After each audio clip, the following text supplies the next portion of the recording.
Ami husu atu meclan sebele hare filafali Dona Olandina Cairo ninia contribuição, ninia participação na dedicação para a libertação da pátria. Registro bebetrana ninia retandet 4 a 7 o nível de bequik. Consideração bania, reconhecimento bania, né, tem que haver de dia, labele harno nessa foi dadau, to senhora né, e hato lamentação de que barak tebes. Ami husu atu meclan sebele hare filafali Dona Olandina Cairo ninia contribuição, ninia participação na dedicação para a libertação da pátria nia, nebe hakere kona hinia biografia, mas be nia infelizmente retandet 3 a 7 que nia rasik la concorda com a aceita a atribuição de bema foba bania. Hakara for ter na fate mos ba governo da né, estado da né, atu bela reconhece e tana inang feto nenya luta e depois fomos valorização bania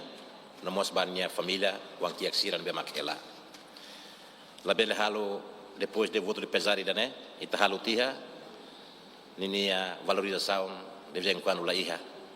ne bebe kona da mai timor na acontece também da né ita tem respeito a mania participando da luta satan no dar feto ida ne be maka for ni vida tomak baya ukunani da né depois de último wahira quando atu halo registro bebetrana ninia retandet 4 a 7 o nível de bekik grau de bekik ida né no dar geração phone ame lá não concorda da né também né husu ba governo para ver o dia de dia é mania participação da luta ba hukum rasikaninia. Ane somos um colega deputado Luiz Roberto Collier.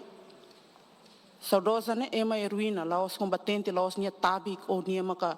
também clarang lá nia né ema iniciadora a luta e participação feita luta ba hukum né nia muito com saudoso serceluk né bem maka agora lá ona né nia halo também né maka consideração bania reconhecimento bania né tem que haver de dia labele harno nessa foi dadau to senhora né e hato lamentação de que barak tebes.